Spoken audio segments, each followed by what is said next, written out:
start with what is fraud and why we as an entrepreneur are required to actually look forward, and as Richa focusing more on prevention of IP, Darshak focusing more on filling the gaps. I personally being very passionate to prevent the financial frauds in the company. So that is something where my interest walks in.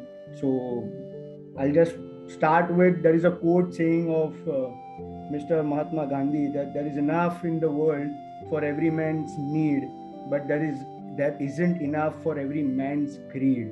So that is what exactly this fraud is all about, and that is what exactly we as a team is really looking forward to tap or uncover the facts which are actually been done by a lot of our trusted employees within our organization. So when I say trusted, it's really a trusted one, because there are a lot of research there on where which type of life cycle of the people generally commit the fraud, what is the age group generally where they commit the fraud. I'll come to that stretch as well. So just starting with what is fraud, obviously we all know there is a triangular of fraud, which is opportunity, pressure, and rationalism. But that is a universal saying that there is a financial reward acquired and a deception. But our belief to fraud is something bit different, where we have generated our own definition, and that is fair recovery acquired under unfair doctrine. So as Nikki introduced me, that come on, you have to have save a penny out of it. So exactly this is what our belief is, that the hard earned money, if been done by any of our employees, needs to be recovered hard. So obviously their legal angle comes into play. But before it goes legal, there is a USP which is attached to us, where we try and fetch the recovery as far as possible from the concerned fraudsters who have committed that particular fraud. So that is something on USP, because generally forensic consultants do fraud, do investigate, have the evidences, hand over it to the legal soliciting. But in between, there is obviously a scope of having a recovery in between. That is something where we play a very vital role, and we have a very neck on interrogative skills. So just to share with, I recently had done an interrogation of 11 hours with one of procurement head in Chennai, sitting in Chennai, and that was something for male female put together. And in that we recovered more than 3.5 crore from the damage which was done by them jointly. So obviously as a female, to break a female, we all know it's very difficult, but as we also say, men and women equality, that stands really true. And in that, it was purely a fraud which was more than a fraud which POW should have looked into, but the company decided not to go legal much, and we really want to recover what best we can. And that is where we did 11 hours stiff interrogation, and we largely recovered more than 3 crore rupees. And I'm not joking, it's we had taken a penthouse in the name of the company. We took the transfer of that particular property in the company's name. So that is something, it's a real factual things which happens in the world of fraud. And also there is a statistics of fraud which says 4 to 5 companies are vulnerable to fraud. So and that's true. We all feel that the values, the intent are going low, and hence we have come out with one of the equation which you can see down, match on fraud. So that is something which really matters a lot nowadays, and that is something EQ is less than. So basically this says that when the values goes down, the opportunity and pressure makes you go and do something which is not in your common line of thought. But having said that, we take the opportunity, we go into pressure. But people are not bad, let me tell you that. My experience is, it's not people who are bad, it's just the situation makes them bad on that particular moment. So if we really try and counsel them purely and ethically, probably we can convert them from bit of unethical practices to ethical practices. How? So in that case, we have come out with one psychometric test on intent on fraud. So we will have a probability which will be ascertained at the start of your journey, and we will say that this particular person committing the fraud, the chances of he committing a fraud is how much. And if the chances is high, and if we are appointing him at a leadership role, probably we need to be a little extra cautious, and probably we need to counsel him in a separate way, so that you don't appoint me as an interrogator or forensic expert. Probably I would like to prevent that particular fraud from that damage which is happening to that company. So that is where something USPs which we have, and that is something which we are coming up. So my test name is Kaiko, is my test name, which I have to come to reach out for doing a patent, absolutely. And this is something which we are launching in January. And this is a new year resolution where we are going to come as a prevention side in the society. So going forward, yeah, the fraud. So as I was rightly mentioning, the levels of management who generally does the fraud. So obviously you can see the age-wise distribution. The age-wise distribution is 36 to 45, something an age which we need to be little more cautious. So whenever we hand over any powers or we uplift any cadre to that particular play, we really to be little extra cautious that because at that age I'm much of a seasoned player. So I'm no more a debut guy who is just coming on a pitch and just playing a knock. I am a person who has been in the system since long. So now I know how to benefit out from the system. So that is the age which is a right age where a person might commit a fraud in a little larger way. So that is something which we need to take care as an entrepreneur, that what type of management. So generally the middle level management is the people who generally cater to the frauds of this typo. But yes, now the definition of top level and middle level has subdued to each other. So it's very difficult for an entity now to say that you are a part of a middle level or top level. Every one of us always feels that we are on a top level. So hence the chances of fraud has also gone higher. So going forward,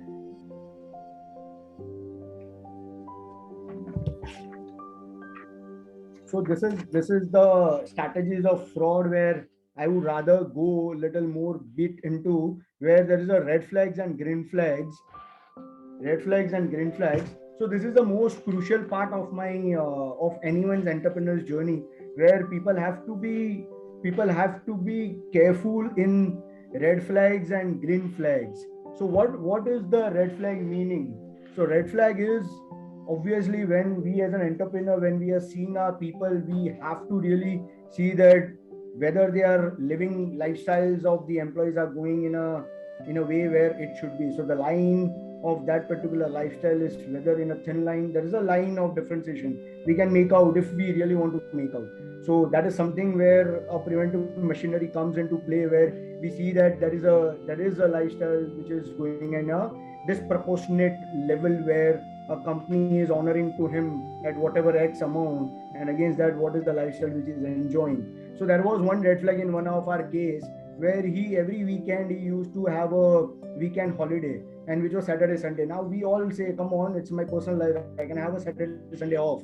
But then having said that, every Saturday, Sunday just enjoying and posting into social site gave that the red flag to the company, by saying that how come he can afford to have a Saturday, Sunday weekend off every time and enjoy in as a staycation or a vacation holiday. So that was a actual red flag which a company failed to notice on that time or that situation, and he committed a good fraud, more than I would say 75 lakhs to 1 crore rupees on that particular time frame only. So that was a living beyond his mind, beyond his means. There are obviously a lot of more problems like financial difficulties, which generally we say that everyone are thirsty more. So we always want more and more. So the definition of more is not getting it less. So that is where the problem lies. And when that goes beyond a point, I try to fetch more return and benefit from something which is not ethical or something which is not coming in my frame. So there is a financial difficulty. So we need to really scan our people where such type of issues, if they are coming up, we really need to address it fast. We cannot give more time to that particular pressure or that particular financial difficulty to them, because they might then leverage that opportunity of giving them the powers, and then they will misuse it, and eventually we will blame them. But then before we blaming them, there was a red flag within the company. So people, we as a company has to look into that red flags very closely and very minutely. Further going to, there are some further green flags as well. So what we means to say green flag? Green flag is basically too good to be true types. So when a person very close to me, he is really trustworthy, I really love to work with him, but eventually he is crossing his line at times where we generally miss that particular buzz. So I'll just share one case over here, that the sudden profit in one of the business, there is one case out here. So in one of the hotel, the business was not going good. So that particular hotel, they appointed one of the consultant who, not consultant, I would say, they appointed one manager who resided over there for 6 months. So and he deposited a lot of cash in that hotel division.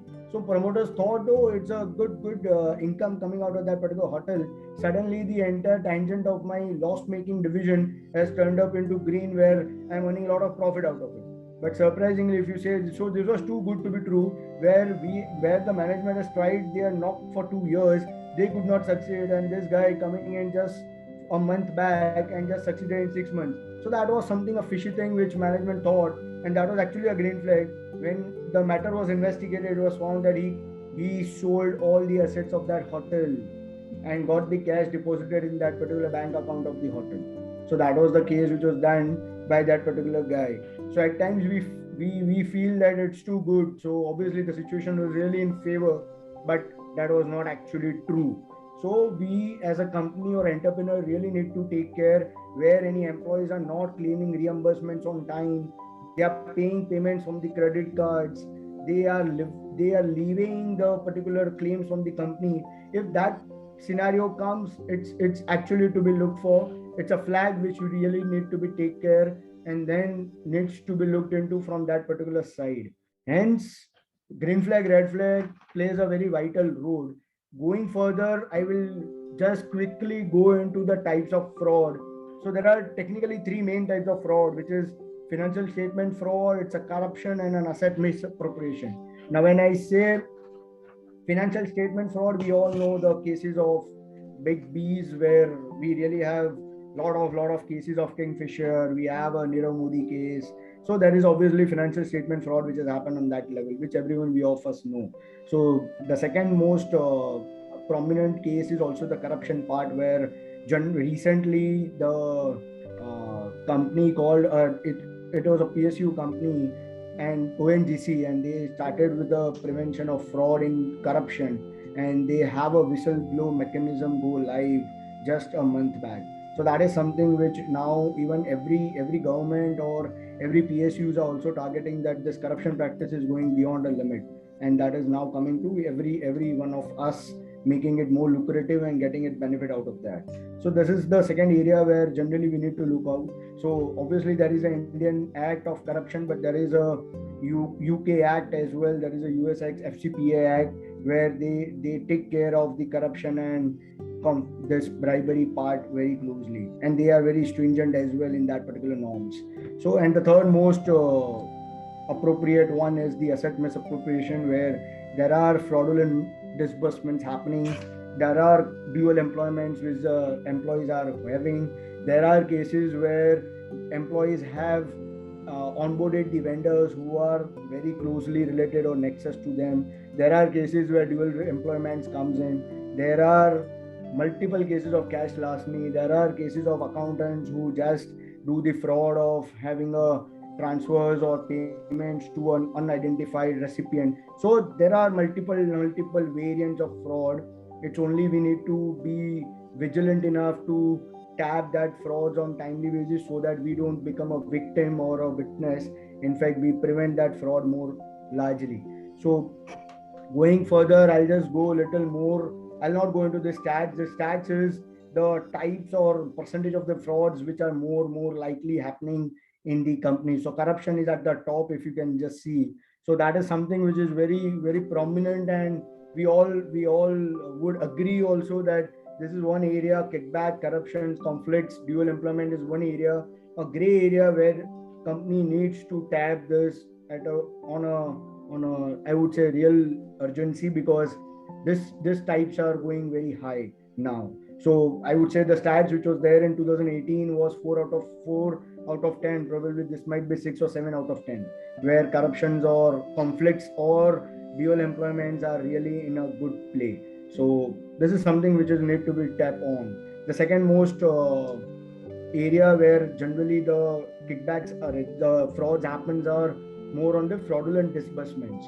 So fraudulent disbursement meanings are the fake invoices, the fake vendors, the false claims. That is something which is also equally very prominent in the companies to say for and to dig out into an evidences. And the third most likely now is on the IPR side, rather, which Richa would agree as well. So there are a lot of data confidentiality which is coming into play now. So people are not doing anything else. They are just snatching a data out of the system, and they are not doing anything else. They are just picking out the data. So having said that, there are machineries where people feel that they are more smarter. They doing a fraud. They are more smarter. But we all know that every crime has an end, and every crime has a way to find out. Every crime has a trail to be looked into, and that is how generally the success comes. And even we believe that even we have been successful to find out that trail in a good way, and we have tried to recover maximum out of the damage which people have done. So I'll just quickly go through bit of a cases. I'll not go into the detailed scenario of the cases, but just to start with, I'll just go into one of the case where a CEO of one US company, who was an Indian CEO, he did the fraud, and the fraud was very interesting one. So it was a different modus operandi which he worked on. So entire tender, so the company was an IT software company, so they used to have a tender system largely. So when we did an analysis, we came to know that maximum tenders have been fetched by the competitor company and not by this company. So when we went into more detail of the lost tenders, why the company is losing the tenders, we came to know that there are people of this company who are been authorized signatory in that particular entity. We found out that there was an affidavit which was found in one of the employees' name, that he is a standing MD of that particular company, which the tenders have been won by that company. So obviously, as I rightly started with, that there are trails. So when we went into more detail of the analysis, we came to know that there are people who are been authorized signatory in that particular entity. So we found out that there was an affidavit which was found in one of the employees' name, that he is a standing MD of that particular company, which the tenders have been won by that company. So that is something which is really interesting. And when we said that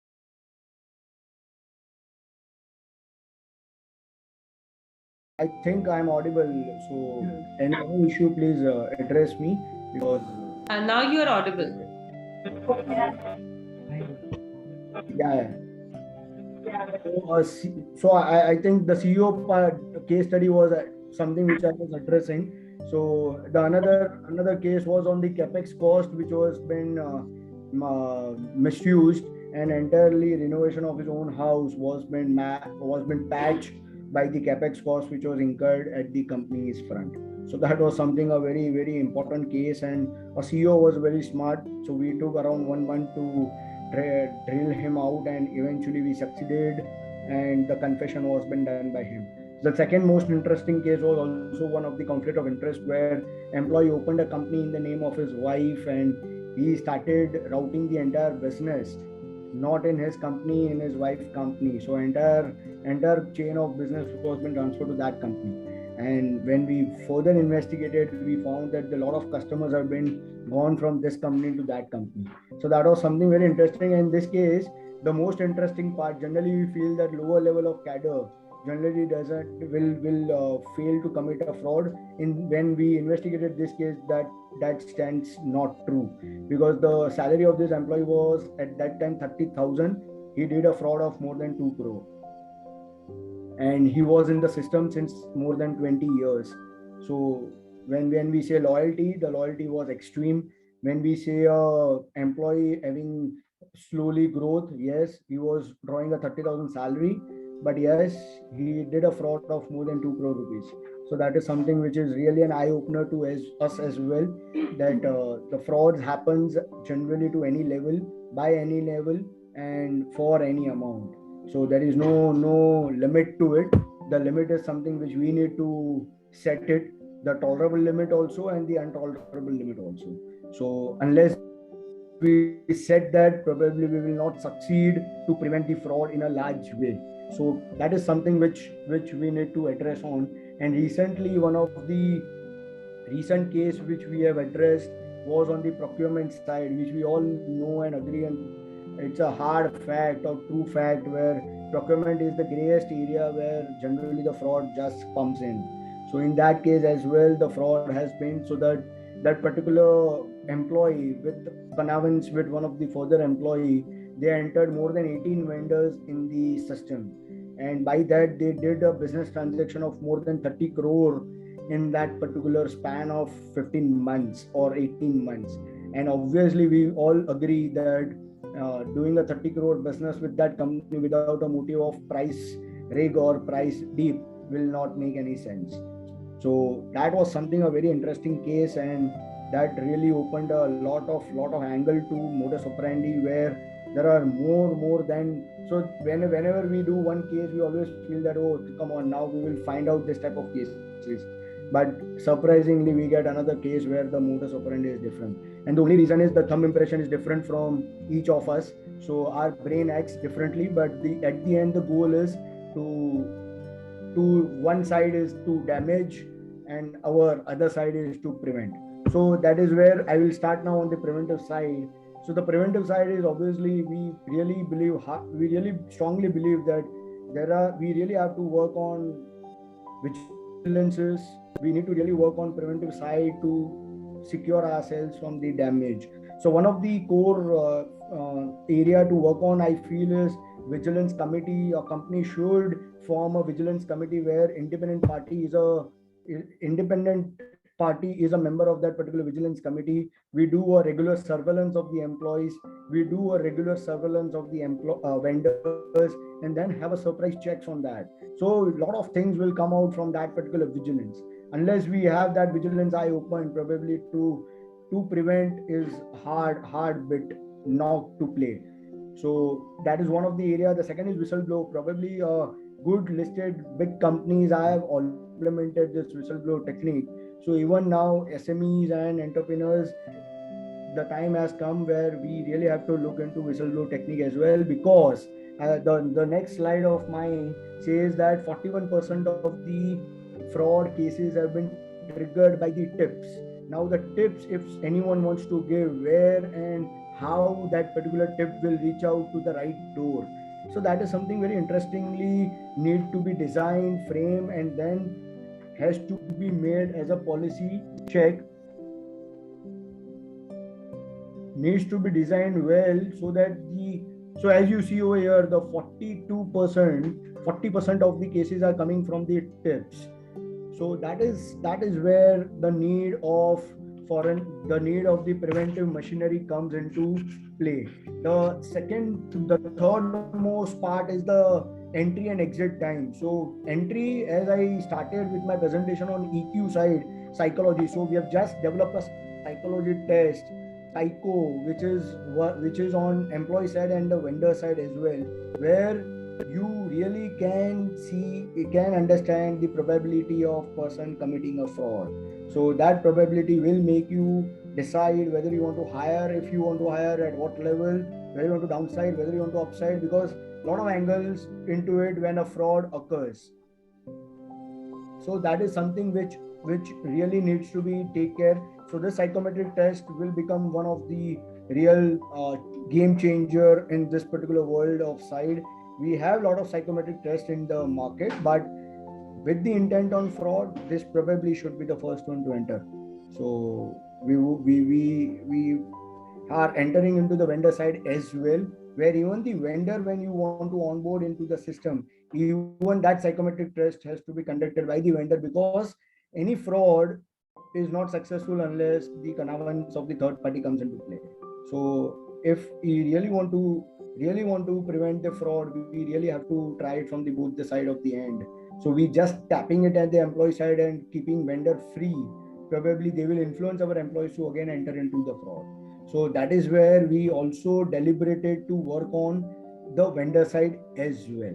So that is something where a preventive thing should be looked into.